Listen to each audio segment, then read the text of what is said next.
Hey everybody, in today's video I'm going to be showing you how to turn on the hand washing timer feature on your Apple Watch. I'm going to be doing it on the Apple Watch SE 2nd generation.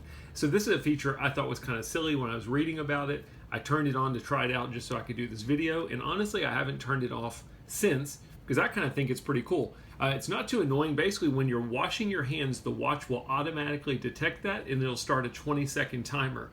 And you basically just keep washing your hands until that timer goes off. I'm going to try and show you a visual of that over here. I'm going to show you where the setting is. If you want to turn it on, I'm going to simply press the digital crown to get to my app listings. I've got mine in list view. You might have yours in grid view. What you need to do is go to settings, click on settings, and then under settings, you're going to swipe. It has its own menu option called hand washing. Click on that, and you've got the option for a hand washing timer. If this is on, the watch will automatically detect that you're washing your hands. You'll notice there's also an option for hand washing reminders. Now, I do not use this, but this gives you a notification when your hands haven't been washed within a few minutes after you've gotten home.